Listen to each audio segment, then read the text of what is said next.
At dinner, my uncle said I was just lonely and rich. Everyone laughed. I excused myself from the table, drove straight to the airport, and what happened next silenced them all.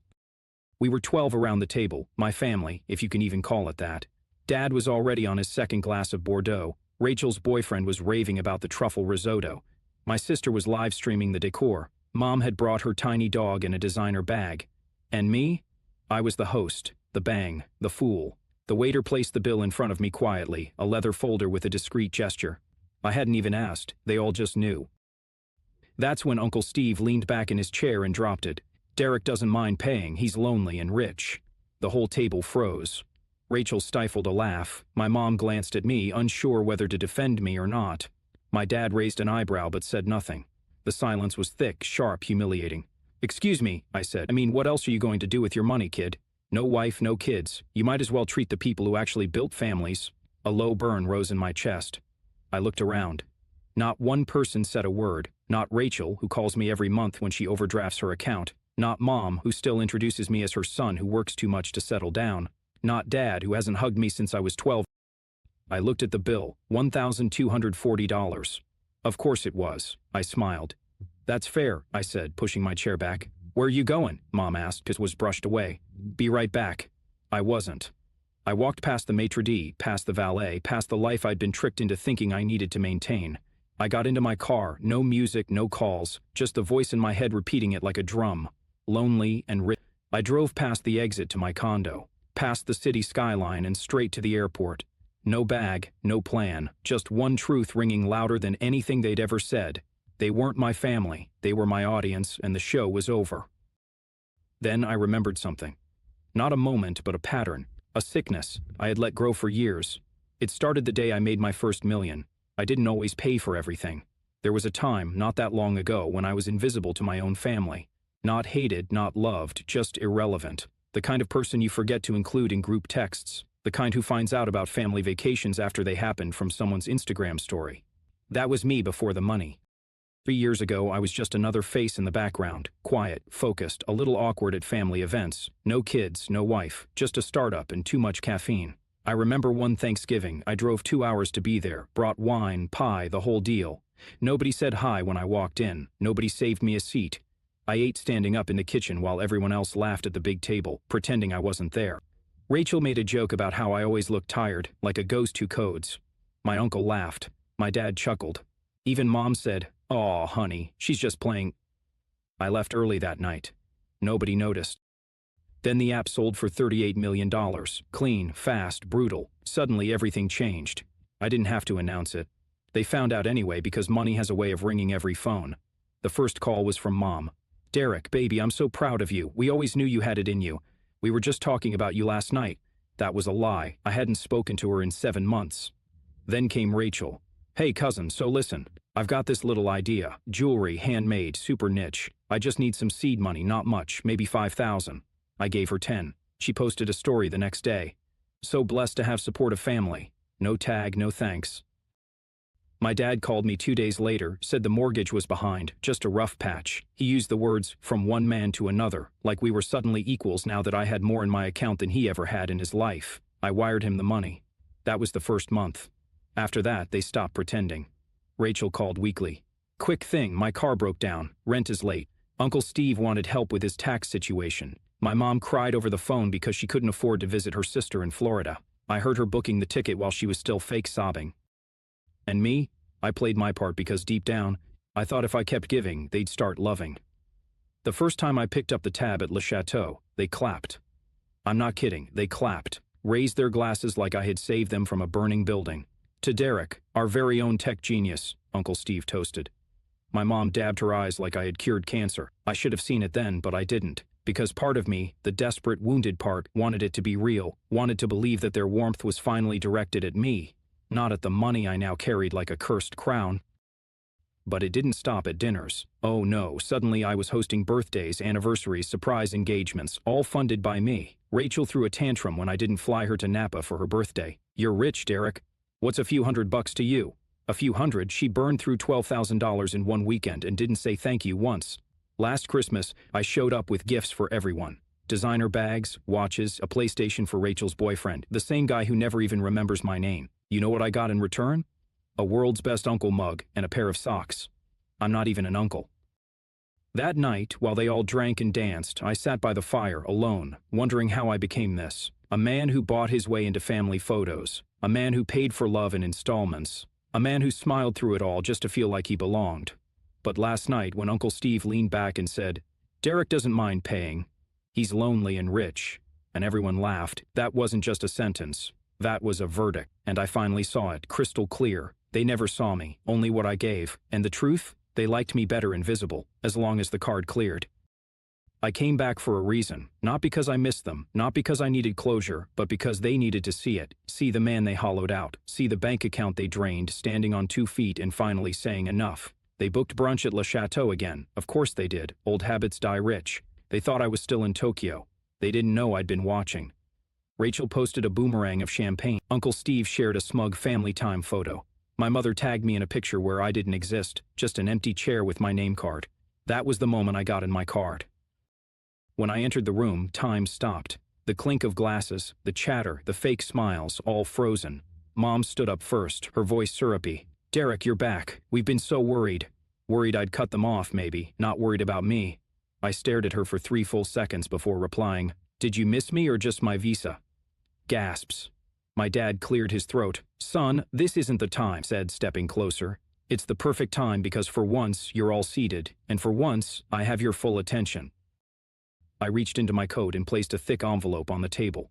Rachel grabbed it. "What is this, some legal thing?"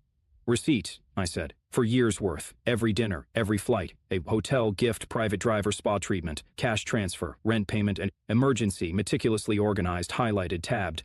Uncle Steve snorted. "You've been tracking us?" "Not tracking," I said. I pointed straight at Rachel. "Napa weekend. You said it would be chill, affordable, low-key. Final cost, $12,437. You ghosted me for 3 weeks after." Her jaw clenched. I said thank you. "No, you posted thank you. You never said it to me." I turned to my father. "You needed help with the mortgage. I paid, then again and again. You said you were ashamed, but never enough to stop asking." He stood up. "You're embarrassing yourself." "No, Dad," I said. "I'm exposing you. To Mom. You cried on the phone, said you were too broke to visit Aunt Linda. I wired the money while you sniffled. You posted pool photos from a 5-star hotel, tagged the dog, not me." I turned to the whole table now, my voice rising in my chest. "You called me family when you wanted money. You ignored me when I needed support. You invited me only when you needed the bill covered." They were frozen. For once, no fake smiles, no polite lies, just red faces and dropped jaws. Rachel tried to speak first. "So what? You're rich. You act like this was charity. You wanted to feel needed." "No," I said. "I wanted to feel loved. And when I realized I couldn't buy that from you, I paid anyway, hoping I was wrong." Uncle Steve slammed his glass down. "You're acting like a child." I laughed, once sharp, bitter. "No, I'm acting like a man who finally woke up. And now that I'm awake, I see you for what you are. Takers, users, a room full of well-dressed debts." I turned to the waiter in the corner. Poor guy looked like he wanted to disappear. "Split the bill evenly, 12 ways. He blinked. "Excuse me?" "You heard me. They can pay their share for once in their lives." My mother gasped. "You're making us pay here after all these years?" I leaned in slightly, my voice lower now. "Call it interest." Rachel stood up, her voice rising. "You'll regret this. You'll be alone, Derek. When you stop paying, nobody stays." Silence. Then I said the quiet part out loud. "And that's how I know who's real." I didn't storm out. That would have been dramatic. I walked, slowly, calmly, with dignity they would never understand. I left behind the table, the fake smiles, the debit, and for the first time in years, I left without paying. The first 3 days were quiet. No calls, no messages, not even a passive-aggressive "hope you're okay" post on social media. It was the kind of silence I hadn't felt in years. The kind that isn't emptiness but relief, like breathing air without poison in it. I slept better than I had in months. No vibrating phone at 2 a.m., no fake emergencies, no sudden Venmo request with a "love you" attached. I finally had time to think about who I'd been and who I might become, now that I had no one to perform for. But on day 4, the silence cracked. It wasn't a call, it wasn't a knock. It was a legal envelope delivered by courier, my name printed in bold, expensive ink. The kind of envelope that smells like entitlement and bad intentions. Inside, a lawsuit filed by my own family. Claim, emotional and financial abandonment. Amount demanded, $2,300,000. Filed jointly by my parents, Rachel, and Uncle Steve. I had to read it 3 times before I believed it was real. They claimed my sudden and irresponsible withdrawal of support had caused psychological damage, lifestyle disruption, and material harm. Material harm, as in, they couldn't afford imported wine and Botox anymore. I laughed, not because it was funny, but because it was so delusional it almost felt genius. They weren't just greedy, they were strategic. If they couldn't guilt me back in, they'd drag me. That night, I poured myself a drink, sat on the balcony of my apartment, no skyline view, just trees and wind, and told myself 2 things. 1, they were never going to stop. 2, neither. Then came the next twist. 2 days after the lawsuit, I got a message. Not from a lawyer, not from the press, from Emily. Yeah, that Emily. The woman who left me 3 weeks before our wedding. No note, no goodbye, just silence and a closet that smelled like a ghost. Derek, I know I'm probably the last person you want to hear from, but I saw what your family is doing and I need to tell you something. Faced. I didn't respond. Not that night, not the next, but the 3rd day, I typed 1 word. When.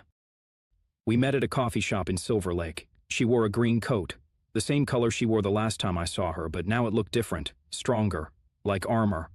She didn't smile, didn't cry. She just said, "It's my fault, all of it." I blinked. "What do you mean?" She sighed. "When I left, I didn't disappear out of cruelty. I left because your mother told me to." Silence. I went to see her. I was scared about the pressure, about being with someone as driven as you. She said things, made me doubt everything. I stared at her, frozen. She told me I wasn't good enough for you, that I'd ruin your focus, that if I really loved you, I'd step aside and let you grow. And you believed her, I said. She swallowed. I was 25. I had no one, and she was persuasive. She promised to keep it quiet if I just walked away.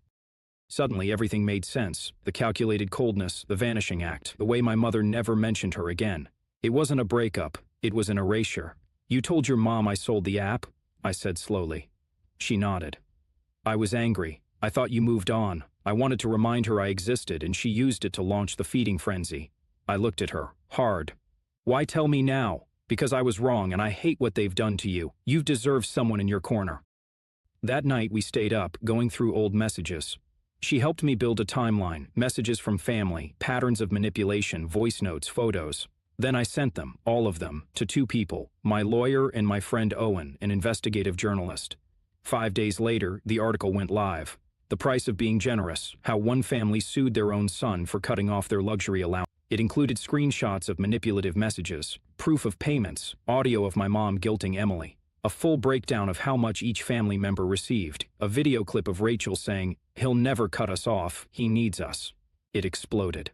Within 72 hours, Rachel's sponsorships dropped. Uncle Steve was suspended from work pending an ethics review. My dad's golf club revoked his membership. My mom deactivated every account she had, and the lawsuit was dropped. No comment. But it wasn't over. One last letter came from my mother, handwritten, 2 pages, no apology, just blame. "You humiliated us. You're ungrateful. We did everything for you." I read it once, then I burned it. Emily. She didn't leave this time. She didn't try to fix me, didn't ask for anything. She just stayed, sat with me in silence, helped me rebuild, not romance, not yet, but presence. And presence is rarer than love. Today I live in a small place. No more penthouse, no more private chef, no more calls asking for favors. Just books, music, quiet. I open my own mail, make my own coffee, choose who I let in, and every so often someone asks, "Do you ever miss them?" I smile. "No," I say, "because I never had them. I only had their expectations. Now I have something better, boundaries and peace that can't be bought." The world didn't change. I did. And that made all the difference. It's strange how stillness can be so full. The first few months after everything ended felt like standing in a room where the music just stopped. No chaos, no applause, just breath, just light. I started to notice things again. The way morning light filters through the curtain at 6:42, the sound of sparrows on the balcony, the quiet hum of a world that doesn't expect anything. For the first time in my life, I wasn't performing. Not for approval, not for validation, not for love. I had to purchase in installments. I was just being, and that in itself felt like a revolution. I joined a community garden, not because I suddenly cared about kale, but because I missed touching something real. There's something powerful about planting seeds in dirt with strangers who don't care who you were, how much you made, or whether your last name is attached to a scandal. Just hands in the soil, simple conversation. Growth that isn't measured in dollars.